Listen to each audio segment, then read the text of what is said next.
নাকি একটু নামাজ পড়তে আসছেন? নামাজ পড়তে আসছি। আচ্ছা, আপনার বাসা কি এখানেই? না, আমার বাসা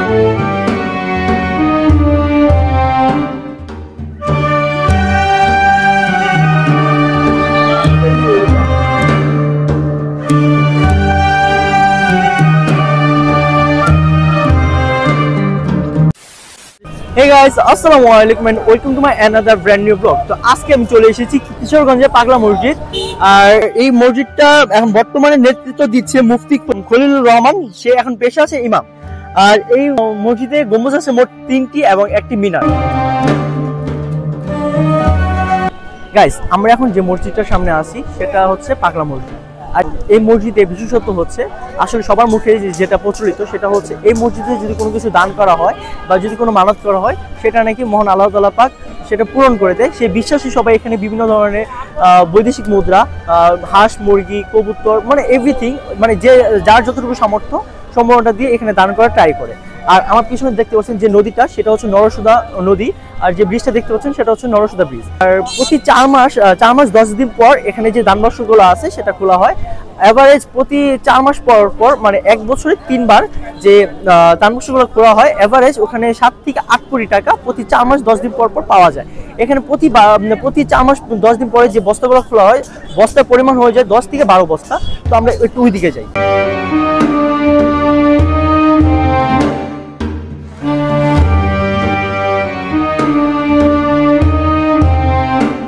গাইস, এখন আমার পিছনে যে দোকানগুলো দেখতে পাচ্ছেন সেগুলো হচ্ছে যারা দূর দূরান্ত থেকে আসে, যারা আল কোরআন দেন এইগুলো যারা নিতে পারে না, আনতে পারে না, ওদের জন্য এই সবগুলো দেওয়া হয়েছে।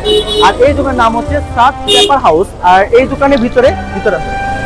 আর বেসিক্যালি এই দোকানের ভিতরে আমরা আল কোরআন থেকে শুরু করে মানে যা যা মানত করে নিয়ে আসবেন সবকিছু পাওয়া যাবে, এভরিথিং। গাইস, আমার ডান পাশে যে দান বাক্সগুলো দেখতে পাচ্ছেন এইটাই হচ্ছে সেই দান বাক্স যেটা 4 মাস 10 দিন পর পর খোলার পরে এই 7 কোটি 8 কোটি টাকা বের হয়।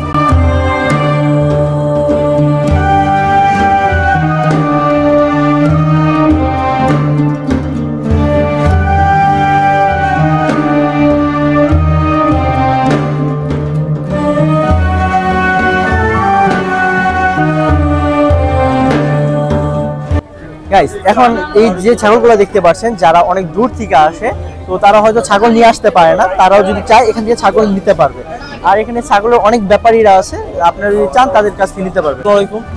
আচ্ছা, আপনি কি এখানে মানত পূরণ করতে আসছেন নাকি একটু নামাজ পড়তে আসছেন? নামাজ পড়তে আসছি। নামাজ পড়তে আসছেন।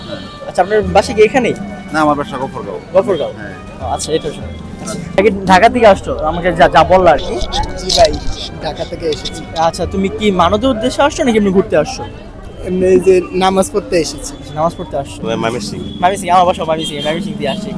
আপনি কি মানত পূরণ করতে আসছেন নাকি নামাজ পড়তে আসছেন? মানত পূরণ করতে আসছি, নামাজও পড়তে আসছি। আচ্ছা, ইনশাআল্লাহ। ইনশাআল্লাহ। আচ্ছা, এখানে তো সবার একটা মানে মনের আশঙ্কা যে এখানে মানত করলে মনের আশা পূরণ হয়, এরকমই তো মানে সবাই মানে বলে, তাই না? সবাই যদি আশা মন ভালো থাকে তাহলে সব সময় আশা পূরণ হয়। তারপরে এখানেও ভালো আশা পূরণ হয় ইনশাআল্লাহ। তারপরে মানুষের মনের ভিতরে যার মনের ভিতরে সবকিছু বুঝেন না, ভালো মনের ভিতরে যে বিশ্বাসটা আছে, বিশ্বাসের মাধ্যমে এটা আসে। জি জি জি জি, আসসালামু আলাইকুম। Thank you. বলে পাগলা মসজিদ এটি প্রাচীন মসজিদ যা কিশোরগঞ্জ সদরের নরসুধা নদীর তীরে অবস্থিত।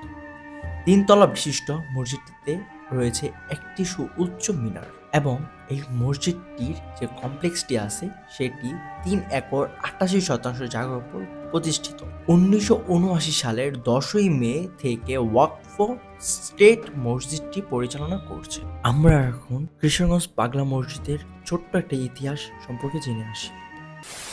পাগলা মসজিদ এটি কিশোরগঞ্জ সদর উপজেলার হারোর নামক স্থানে নরসুধা নদীর তীরে অবস্থিত। জনশ্রুতি অনুসারে কিশোরগঞ্জের ঐতিহাসিক হযরতনগর জমিদার বাড়ির ঈশা খায়ের বংশধর দেওয়ান জিলকদর খান ওরফে জিলকদর পাগলা সাহেব নামক একজন আধ্যাত্মিক ব্যক্তি নরসুধা নদীর তীরে বসে নামাজ পড়েন। পরবর্তীতে স্থানটিতে মসজিদ নির্মাণ করা হয় এবং জিলকদর পাগলার নাম অনুসারে মসজিদটির নাম দেওয়া হয় পাগলা মসজিদ।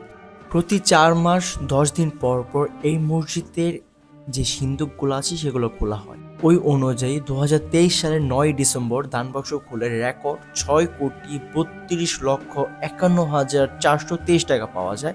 এছাড়াও বৈদেশিক মুদ্রা ও স্বর্ণ সহ অনেক কিছু পাওয়া যায়।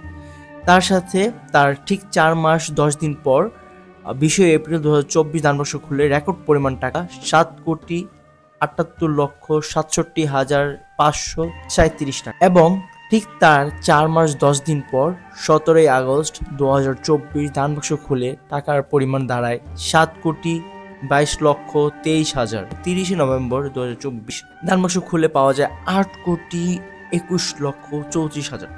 এছাড়াও সকলের একটি মনের বিষয়, এখানে যদি দান করে থাকে আল্লাহ তাআলা পাক তাদের মনের আশা পূরণ করে দেয়। তাছাড়া এখানে শুধু অর্থ নয়, অর্থ ছাড়াও এখানে দেখা যাচ্ছে ছাগল, মুরগি, কবুতর অনেক কিছু দান করে থাকে, যার যার নিয়ত অনুযায়ী দান করে থাকে। তো আজকের ব্লগটা ছিল এতটুকুই। সবাই ভালো থাকবেন, সুস্থ থাকবেন। আল্লাহ হাফেজ।